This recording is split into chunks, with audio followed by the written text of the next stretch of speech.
Hi, I'm Stuart Griffiths, founder and executive director of Eco Green Garden Care. We are Australia's first carbon neutral certified and most environmentally sustainable garden care provider. And I'm here today to talk to you a little bit about our transition to 100% battery outdoor power equipment technology. I founded Eco Green Garden Care a little over 6 years ago, and I did so with the mission to help people feel good about the environmental choices that they make. Since shifting to zero emissions outdoor power equipment, not only have we reduced our carbon emissions, we have reduced running costs, downtime, and we are winning business for large residential properties based on the low noise, no fumes, and reduced carbon footprint we're able to offer. Before making the switch, we obviously had to conduct extensive research to make sure we were making the right decision.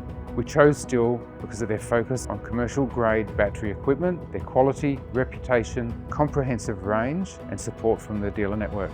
We collaborated closely with our trusted local STIHL dealer Paul from Australian Mower Supply to provide us invaluable insight and support throughout the process. This relationship was crucial in understanding the market, the products and how we could seamlessly transition our operations.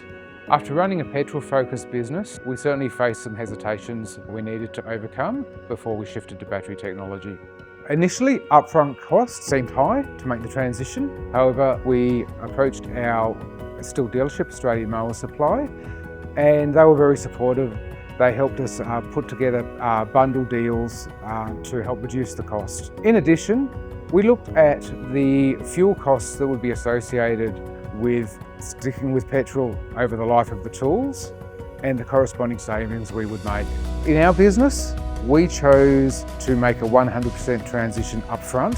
However, it doesn't have to be done that way.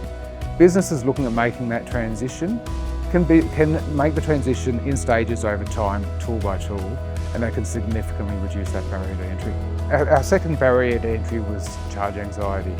We were worried about batteries runtime, downtime, as well as battery degradation. To combat this, we invested in extra batteries, and currently we run between 6 to 10 batteries in each vehicle. That proves more than enough to get through a day's work. We then have chargers conveniently located back at the depot where the batteries get charged overnight. In regards to battery degradation, we have batteries we've been using for 4 years and they have shown no significant signs of decreased charge capacity. We question whether or not the tools will be capable of handling the demanding tasks that we'll face on a daily basis. Through hands-on testing and feedback from our team, we managed expectations and proved the tools were more than capable. The ongoing support and collaboration have been key to our success, and I always recommend customers wanting to experience STIHL battery outdoor power equipment, go see Paul or the local STIHL dealer.